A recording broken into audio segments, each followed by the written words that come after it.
மல்லி. அடுத்து என்ன நடக்க போகுது அப்படின்னா, விஜய்க்கும் மல்லிக்கும் முதல் கல்யாண நாள். ஸோ இந்த கல்யாண நாளில் கோயிலுக்கு போயிட்டு ஒரு பிஸ்னஸ் ஆரம்பிக்கிற விஷயமா உங்கள்கிட்ட பேசணும் தம்பி அப்படின்னு நம்ம அண்ணன் பொண்ணு சொல்கிறாங்க. விஜயும் சரிங்க அப்படின்னு சொல்லிட்டு கோயிலுக்கு போயிட்டு வராங்க. வர வழியில் அண்ணன் பொண்ணு ஒரு இடத்துல நிப்பாட்டி, தம்பி இது மாதிரி என்னுடைய நகை கொஞ்சம் இருக்குது, அந்த நகையை அடகு வச்சு தரேன், நீங்கள் சின்னதாக ஒரு பிஸ்னஸ் ஆரம்பிங்க, இதுக்கப்புறம் நீங்கள் யார்கிட்டையும் போய் கை நீட்டி வேலை பார்க்கணுன்னு அவசியம் இல்லை தம்பி, ஏன்னா அப்படி வேலை பார்க்க உங்கள் அக்கா விட மாட்டா, அதனால் நீங்கள் பிஸ்னஸ் ஆரம்பிக்கிறது தான் கரெக்டாக இருக்கும் அப்படின்னு அண்ணன் பண்ணி சொல்கிறாங்க. இங்கே விஜய் யோசிக்கிறாரு. மல்லி ஒன்றே, என்னங்க யோசிக்கிறீங்க, பெரியமா தான் தரேன்னு சொல்கிறாங்களே, அதை வச்சு ஆரம்பிங்க விஜய், கண்டிப்பாக நீங்கள் கொஞ்ச நாள்லேயே பெரியால வந்துடுவீங்க அப்படின்னு மல்லியும் விஜய்க்கு சப்போர்ட் பண்ணுறாங்க. விஜயும் யோசிச்சுட்டு சரி அப்படின்னு சொல்லும்போது கரெக்டாக விஜய்க்கு பக்கத்தில் வந்து ஒரு ஜீப் நிற்குது. விஜய் மல்லி உடனே பார்க்குறாங்க யாருன்ட்டு. பார்த்தா போலீஸ் இறங்கி வராங்க. வந்து நீங்கள் தானே விஜய் அப்படின்னு கேட்க, ஆமாம் சார் நான் தான், என்ன விஷயம், உங்களை அரெஸ்ட் பண்ண வந்திருக்கோம், உங்களை ரிமாண்ட் பண்ண போகிறோம் அப்படின்னு சொல்ல, விஜய் ஒன்று என்ன சார் சொல்கிறீங்க, என்ன அரெஸ்ட் பண்ண போகிறீங்களா, எதுக்கு சார், நான் என்ன தப்பு பண்ணேன், என்ன சார் பிரச்சனை, யார் என் மேலே கம்ப்ளைண்ட் கொடுத்தது அப்படின்னு கேட்க, உங்கள் மனைவி, அதான் முதல் மனைவி ரேணுகா, அவங்க இறந்து போன கேஸில் நீங்கள் தான் அவங்கள கொன்னீங்க அப்படின்னு அவங்களுடைய அப்பா திரும்பவும் கேஸை ரீஓப்பன் பண்ணியிருக்காங்க. அதனால் கோர்ட்டில் உங்களை ரிமாண்ட் பண்ண சொல்லியிருக்காங்க. ஸோ உங்கள் மேலே எங்களுக்கு இப்போ என்கொயரி இருக்குது, ஒழுங்காக கிளம்பி ஸ்டேஷன் வாங்க அப்படின்னு சொல்லி விஜய் அடிச்சுட்டு போகிறாங்க. இங்கே மல்லியும் அண்ணன் பொண்ணையும் கத்திக்கிட்டு அழுதுகிட்டு பின்னாடி ஆட்டோ பிடிச்சி ஸ்டேஷனுக்கு போகிறாங்க.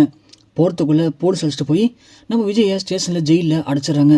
இங்கே மல்லி ஓடி போய், என்னங்க என்னங்க இப்படி பண்ணுறாங்க, உங்களுக்கு என்னங்க சம்மந்தம் இருக்குது, ஏங்க தேவையில்லாமல் உங்கள் மேலே அப்படி பழி போடுறாங்க எல்லாரும், வீடு மல்லி, எல்லாம் அந்த கதிரேசா பண்ணுற வேலை, எப்போ பார்த்தாலும் அவனுக்கு இதே பொழப்பு தான், வீடு நம்ம எப்படி பார்த்துக்கலாம், நீ போயிட்டு ஒரு லாயர் நல்ல லாயராக பாரு, பார்த்தா கண்டிப்பாக இந்த பிரச்சனையை சரி பண்ணிடலாம் அப்படின்னு விஜய் சொல்கிறாரு.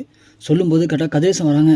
கதிரேசன் வரவும், என்ன மாப்பிள்ள, என்ன ஜெயிலுக்கு வந்துட்டீங்களா, இங்கே பாருங்கள் இது ஒன்றும் சாதாரணம் இல்லை, நீங்கள் இனிமேல் நிரந்தரமாக ஜெயிலுக்கு தான் போக போகிறீங்க, அதுக்கான ஆரம்பம் தான் இது, ஏன்னா கேஸ் இந்த முறை ஸ்ட்ராங்காக இருக்குது, நீங்கள் தான் கொன்னீங்கன்னு எங்கள்கிட்ட இப்போது ஆதாரமே இருக்குது, அந்த ஆதாரம் மட்டும் வந்து கோர்ட்டில் சாட்சி சொன்னால் போதும், அப்புறம் குறைஞ்சது ஒரு 10-15 வருஷத்துக்கு நீங்கள் இனிமேல் வெளியே வரவே முடியாது. அது மட்டும் இல்லை, இன்னொன்று சொல்லவா, ஒரு கொலைகாரன்கிட்ட எந்த குழந்தையும் வளர்கிறதுக்கு எந்த கோர்ட்டும் அனுமதிக்காது, அதனால் என் பேத்தி வெண்பாவும் என் கூடயே வந்துடுவா, அதுக்கப்புறம் நீ அனாதை மாதிரி தனியாக நிற்க வேண்டியதாண்டா, என் பொண்ணை கொன்னல, உன்னை சும்மா விட மாட்டேன்டா அப்படின்னு கதிரேசன் பேசுகிறாங்க.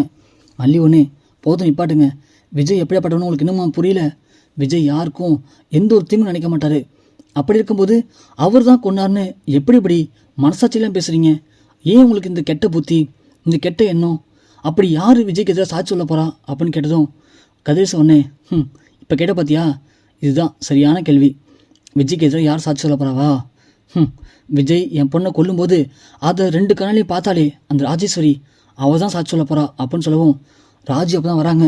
விஜய் ஒன்னே, என்ன ராஜேஸ்வரியா, நான் உன் பொண்ணை கொண்டு தான் அவள் பார்த்தாலாமா, இங்கே பாருங்கள், தேவையில்லாமல் என் மேலே பழி போட்டு இன்னப்படி பெரிய சிக்கலில் மாட்ட வைக்காதீங்க, வேணாம் ப்ளீஸ் விட்டுருங்க, நான் தான் எதுவுமே வேணான்னு சொல்லி ஒதுங்கி போயிட்டேன்ல, அப்புறம் ஏன் எனக்கு இப்படி பிரச்சனை பண்ணுறீங்க, என்னை ஏன் இப்படி கஷ்டப்படுத்துறீங்க அப்படின்னு விஜய் பயங்கரமாக அழுகிறாரு.